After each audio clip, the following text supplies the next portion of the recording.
Сельхозярмарка, которая расположилась над площадью перед Назрановским домом культуры, стала первой масштабной выставкой в регионе с начала пандемии. Здесь принимают участие десятки сельхозпроизводителей Ингушетии. На прилавках овощи, фрукты, мясная, рыбная продукция, также шоколад и мед. Все произведено и выращено на территории республики. На прилавке КФХ «Нестеровская» деликатес, радужная форель. Новый вид для КФХ, который производители впервые представляют на ярмарке. Видите, оттенки разные у нее. Рыба выращена у нас на хозяйстве, на Асе, в проточных прудах. Мы ее пока не реализовываем. Это форель очень тяжело вырастить. Это как бы первая рыба, которую мы вырастили именно из форелевых. Увидеть радужную форель на прилавках ингушских магазинов можно будет только в следующем году. На сегодняшний день КФХ реализует карпа, белого амура, осетра, черную икру, которыми закупаются крупные рыбные магазины республики. А вот любители сладкого собрались возле прилавка кондитерского цеха. Вот, например, свадебный торт трехъярусный, очень красивый, и торт с фотопечатью. Ореховый, Наполеон, Эстерхази, также 3 шоколада, вот миндальный. Самый очень вкусный. Цены от 650 рублей и выше. Только натуральные продукты и, самое главное, низкие цены, заверяют производители. Впрочем, об этом судить покупателям. Вот где 400-500, а колбаса по 300 рублей купил. Очень даже хорошо.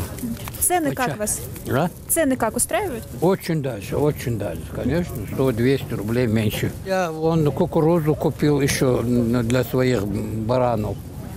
Так что, нормально. Понравилось, Не знаю, может быть, хозяйка обрадуется. Мнения разделились. Кому-то цены показались не столь демократичными. Вопросы есть и к ассортименту представленных продуктов. Слабовато, а так? Слабовато, да? Да. А почему? Ну вот предыдущие ярмарки тоже, наверное, вы видели. Более широкий ассортимент представлен. А вот сейчас я не вижу здесь наше хозяйство тепличное, где томаты, много сортов. Очень хорошо. заинтересовало что-то вас уже? Да, я уже взяла несколько визиток. В Минсельхозе поясняют, в этом году из-за пандемии размах ярмарки действительно скромнее в сравнении с прошлыми годами. Но это временные трудности. Здесь представлена только местная продукция. Мы не стали приглашать гостей, хотя мы могли пригласить. У нас планируется на 31 число еще одно мероприятие. Форум у нас планируется.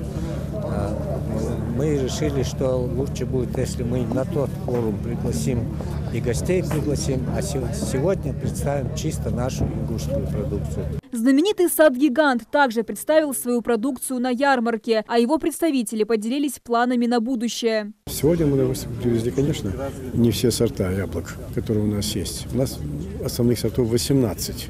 Мы привезли 4, которые сегодня идут в торговлю. Мы же грузим сетям, это X5 и Магнит. И те сорта, которые мы сейчас обрабатываем, те сорта здесь представлены. Это гала, одна из самых распространенных сортов вообще в мире. Она на 3-м месте, в Европе на 2-м месте. Это осеннее яблоко, но оно хранится очень хорошо до весны. Дальше цифк, его название международное моди, а в России как цифк 189 он зарегистрирован. Это очень хорошие яблоки, иммунные, и вкусовые качества у него превосходные. Ну а Голден, все знают его, это самый распространенный сорт в Европе. Прошлый год был для нас здесь неудачным, нас дважды накрыл град, полностью сад. Но тем не менее мы собрали около 17 тысяч тонн.